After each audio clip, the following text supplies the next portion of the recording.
वफादारी निभानी सीखनी हो तो आपको रजत शर्मा से सीखनी चाहिए। देखिए ना, दिल्ली की हवा इतनी जहरीली हो गई है कि खुद अंजना ओम कश्यप तक को इस पर शो करना पड़ गया। अर्नब गोस्वामी तक को सरकार से सवाल करने की जरूरत पड़ गई। अमीश देवगन ने भी ट्वीट कर दिया। इन सब ने दिल्ली के प्रदूषण पर बीजेपी सरकार से सवाल कर लिया है, जबकि ये लोग मोदी सरकार के सबसे बड़े भक्तों में शुमार हैं। लेकिन मजाल है कि रजत शर्मा अपनी वफादारी भूले हों, चाहे पूरी दुनिया मोदी सरकार के खिलाफ हो जाए। लेकिन रजत शर्मा अपने मालिक के लिए इतने वफादार हैं कि वो मरते दम तक उनके खिलाफ नहीं बोलेंगे। इस बात को रजत शर्मा ने एक बार फिर साबित कर दिया है।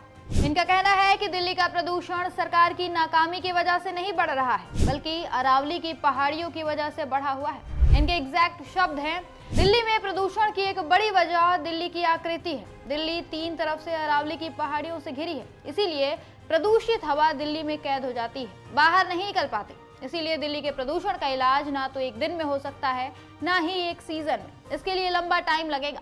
इन्होंने ये ज्ञान किसी एक्सपर्ट के हवाले से दिया है। अब ये एक्सपर्ट कोई इंसान है या करोड़ों रुपए की गड्डी, ये तो कोई नहीं जानता।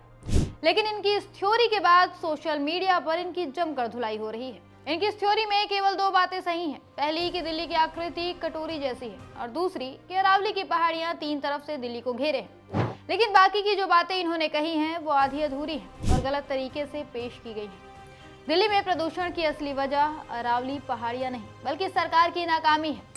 गाड़ियों से निकलता धुआं, कंस्ट्रक्शन डस्ट, इंडस्ट्री पॉल्यूशन और पड़ोसी राज्यों में पराली जलाना, ये सब दिल्ली के प्रदूषण के असली कारण है। अरावली को ब्लेम करना बस बहाना है ताकि सरकार पर उंगली ना उठे। एक्सपर्ट्स कहते हैं कि ये पहाड़ियां नेचुरल बैरियर है जो दिल्ली को बचाती हैं, ना कि नुकसान पहुंचाती हैं। अगर ये ना हो तो दिल्ली की हालत और खराब हो जाएगी। असलियत ये है कि अरावली दिल्ली को ट्रैप नहीं कर रही, बल्कि वो थार डेजर्ट से आने वाले सैंडस्टॉर्म और डस्ट को रोक रही है। थार रेगिस्तान राजस्थान में है, और अगर अरावली ना हो तो वो रेत और धूल सीधे दिल्ली एनसीआर में घुस आएगी।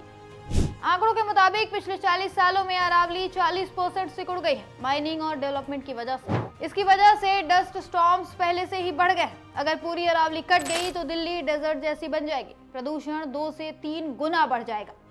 रजत शर्मा कहते हैं कि पहाड़ियां हवा कैद करती हैं, लेकिन वो भूल रहे हैं कि ये पहाड़ियां डस्ट को ब्लॉक करके दिल्ली की हवा को क्लीन रखने में भी मदद करती हैं। PM 2.5 और हैवी सैंड पार्टिकल्स को रोकती हैं। अगर ये बैरियर टूटा तो हर साल, सिर्फ सर्दियों में ही नहीं बल्कि पूरे साल पोल्यूशन का कहर होगा। इतना ही नहीं, अरावली दिल्ली एनसीआर के लंग्स है। ये पहाड़ियां बारिश का पानी सोखती हैं, ग्राउंड वाटर रिचार्ज करती हैं और हवा को ठंडा रखती हैं।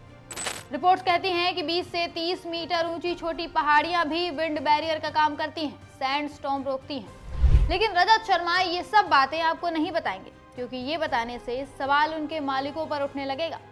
रजत शर्मा यहाँ एक तीर से 2 निशाने लगाने की कोशिश कर रहे थे। एक तो अपने आका को बचाना, और दूसरा अरावली की पहाड़ियों को लेकर जनता के बीच भ्रम फैलाना, ताकि उसे बचाने के लिए जो देश के हर कोने से आवाज उठ रही है उसे दबाया जा सके। लोगों के मन में इसे लेकर गलत बातें डाल दी जाए ताकि वो मोदी सरकार के अरावली हिल्स को काटने के फैसले को सही मानने लगे।